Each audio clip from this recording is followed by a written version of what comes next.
time for the first course. How did COVID-19 affect real estate? So now we're going to get into the meat and potatoes. March comes in like a lion and goes out like a lamb. Usually by the end of March, spring is in the air.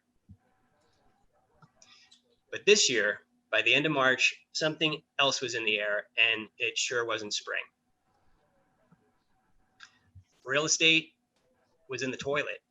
I mean, a lot of you guys might be thinking, well, real estate's doing great. What are you talking about? Real estate's in the toilet. In my opinion, as a professional, during the months of March, April, and May, there was chaos in real estate. Buyers evaporated, sellers wouldn't put their house on the market. People who had placed an offer before the lockdown were running for the hills. Transactions were falling apart. Or if they didn't fall apart, many buyers were asking for a large discount because they didn't want to close on their house and be upside down. Nobody expected that things were going to go anywhere but down that drain. So it was a really scary time. And I'd say actually probably for those few months, that brief moment in time, that real estate values were down maybe 25%, buyers were looking for huge discounts in order to continue in the process. So that was real estate in the lockdown. But then after the lockdown ended, something unexpected happened. The June surprise. To the surprise of many, including myself, home prices started going through the roof. But it wasn't business as usual.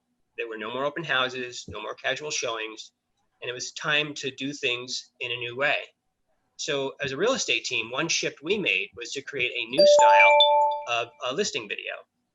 And what I want to share with you is that new style. So thus was born Virtual Home Tour with Brian, where we made it much less glitz and glamour, less slick and sexy, and more about like a real personal tour, and kind of changed up the look. So I want to share with you a video, one example of one of these virtual home tour with Brian. Here you go.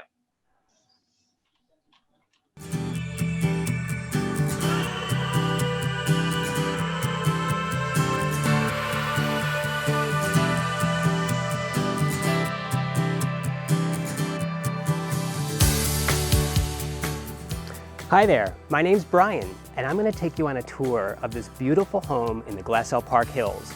And the Glassell Park Hills is one of the most coveted pockets in Northeast Los Angeles, or NELA, N-E-L-A as it's called.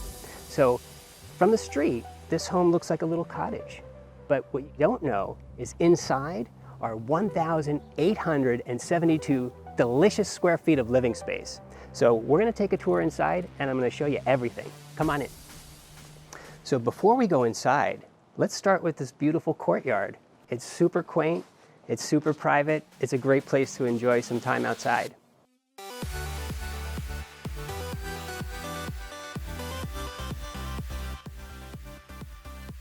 This kitchen is built for performance. There's tons of cabinet space, got the country sink, and a little breakfast bar. So really, you can enjoy amazing meals here that you can cook for your family and your guests. And it's a kitchen that's not going to disappoint. So this home has been completely reimagined from the top to the bottom. And when I say from the top to the bottom, I really mean it. It has a brand new 50-year cool roof installed in December 2018, brand new sewer line, and believe it or not, a brand new foundation. And let's take a look around because it's amazing. Brand new windows, brand new fixtures, brand new flooring. We've got a wonderful little dining area that leads right on into the living room. It's spacious, it's open, it's got beautiful light coming in from outside. And before we go into the master suite, which is conveniently located on the entry level, let's take a look at the little powder room, the little half bath.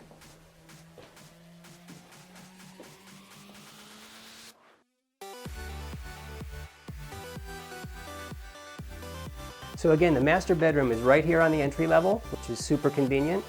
But what's really cool about this design is that the master bath is sound buffered by the walk-in closet. So all the sound of the plumbing and the water going on in the bathroom is buffered by the closet, so it keeps it quiet in the sleeping area. It's got the dual vanity sinks. It's got the dual shower heads. And the toilet area even has a little pocket door. How cute is that? So the master bedroom has this direct access to the back deck, which looks out onto beautiful Moss Canyon. It's like a private park in your backyard. And you can walk around to the living room too. Okay, so now that we've seen the upstairs, we're gonna go downstairs where we have 3 more bedrooms. Let's take a look. Look, we've got 2 bedrooms down here. This one's all cute and yellow. We've got this other one over here, cute and gray. So really what's great about this setup is that with the master bedroom upstairs, there's so much privacy with these bedrooms downstairs. So if you have guests, there's a lot of privacy, and they have their own direct entrance too from the outside, which I'll show you later. Okay, so here we are in the downstairs bathroom. It's spacious. It has a separate tub and a walk-in shower. And behind curtain number 3, the laundry. Side by side, plenty of storage, you got it all. Okay, so since this home has 4 bedrooms, that means that one of the bedrooms can easily be used as a home office. What's great about this home office is I'm going to show you how you can enter directly from the street, because when your guests come over and this door stays closed, you maintain privacy of your entire home, even if you have guests coming to your office. Okay, so I just came out of the home office, and now I'm in this lovely outdoor space. Got some outdoor seating in the shade. We got some outdoor seating in the sun. You can have it all. And as I mentioned, there's a staircase right here that leads straight to the side of the house and the driveway. So when you have a guest over to your office, they come right down these stairs, right into the office, and your privacy of your home is maintained. Now we're on the lower deck, which also looks out onto the beautiful, tranquil Moss Canyon. But what's really nice is each bedroom has its own direct pathway to the lower deck, which is in the shade, totally relaxing. So this is the gray bedroom that we showed you before. And then if we come this way, it's the yellow bedroom.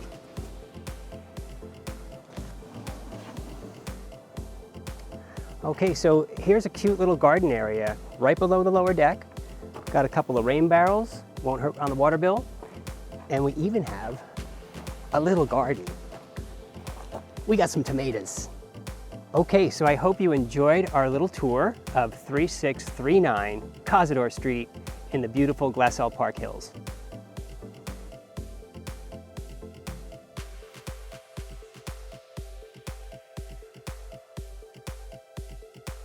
That's an example of sort of a shift where it was really hard for people to see homes.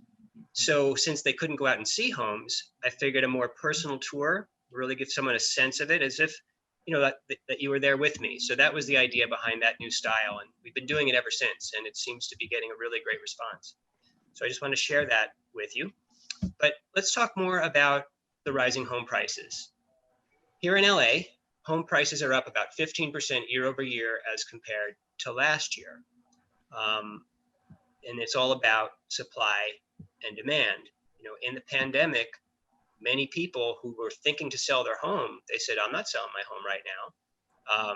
You know, and if we sold our home, we don't want people coming in our house. And if we actually sold our house, how would we go buy another house? So it was what was already a very, very low inventory that we've had over the past number of years, basically became an ultra low inventory of homes for sale. Very few homes, and it's still that way right now. And that's what's been driving this incredible year over year price increase. You know, right now, if you're a seller, these are happy times. Right now, if you're a buyer, you know, not so much. The big question is, and this is the big question, will home prices keep rising? And my answer, my quick answer is no. But my not so quick answer is yes and no. So that's confusing. Kind of covers all the bases, huh? But really, my crystal ball says that home prices will keep rising, but not for much longer. And let me tell you why I think that. I think we're near the end of another real estate cycle. Yep. Many homeowners right now are receiving unemployment benefits. We're gonna miss it. Homeowners right now don't have to make their mortgage payment for up to 12 months, thanks to the CARES Act and forbearance. And for those of you who don't know about forbearance, I'd be happy to talk to you about that. It's a really important program that can help a lot of people right now, where you can press pause on your mortgage payment for 12 months. Right now, many homeowners are on furlough from their jobs and they anticipate going back to work. But here's the thing. Next year, most people will no longer receive unemployment benefits. In fact, I think the number is 20 million will stop receiving benefits in about a month at the end of December. Next year, people will be required to start making their mortgage payments again. Forbearance is only 12 months, so that's going to be over. And next year, many people who thought they were going back to work will find out that they're unemployed. What does that mean? That means next year, many homeowners will not be able to afford their mortgage payment. And what's a seller to do? What's a homeowner to do? Excuse me. It's sell, sell, sell, right? I mean, I want to save my home equity. People have home equity now, not like the last downturn. Now people have equity, and I want to save it. And I want to save my good credit, right? So hold on one moment. Let me mute somebody. There we go. Save my good credit. I lost my job. I lost my unemployment benefits. I lost my forbearance. The last thing I want to happen is lose my equity and ruin my good credit. So what to do? It's sell, sell, sell. But again, here's the thing. Sell, sell, sell is likely to be the logical course of action for many homeowners in this situation. What does that mean? It means that lots of homes may be coming on the market soon by homeowners who need to sell now before they default on their loan, ruin their credit, and lose equity to foreclosure. They're going to need to sell now. Again, it gets back to supply and demand, but this time it shifts in a different direction. More homes for sale means more options for buyers. More options for buyers means less competition amongst the buyers. That's the supply demand. It's going to shift in favor of the buyers. It's going to be different. So, when will prices change and how much will prices change? These are also really big questions. This is where my crystal ball does start to get really fuzzy. But what I can share, my thoughts about it is I don't see a bubble burst, but rather a steady change in market direction. Not all homeowners will see the writing on the wall at the same time. Some homeowners will be proactive and they're going to sell their home right away before they miss a mortgage payment. And others are going to wait until the last minute to sell. They might ruin their credit, but one way or the other, the proactive people and the more reactive people, eventually, unless they want to lose everything, they're going to sell. My best guess on timing is that the market will start to shift the first half of 2021 and then pick up steam by the end of next year. But here's some big questions. What if there's another CARES Act, right? What if vaccines help bring an end to this pandemic and that helps people keep their jobs? Those are a couple of really big what ifs that could seriously impact how the market reacts and the timing of any market changes. The truth is, I'm sorry, I'm going to disappoint you right now. The truth is there is no crystal ball and nobody really knows what the future holds. But those are my thoughts, and that is sort of my best guess, given the unexpected can happen at any time. Those are my thoughts, that a lot of homeowners are going to be in trouble. All the assistance is eventually going to evaporate and probably is going to start to evaporate through the course of next year. And I see a lot more homes coming on the market by homeowners who have to sell. That's not a luxury. Hey, if we can get this price, we'll sell. If not, forget it. No, we can't make our mortgage payment and we don't want to ruin our credit. So they're going to be very motivated sellers. This time around, it won't be a bunch of bank-owned properties hitting the market. It's going to be more of a homeowner who just lost their job and they just can't afford it. So that's what my crystal ball says.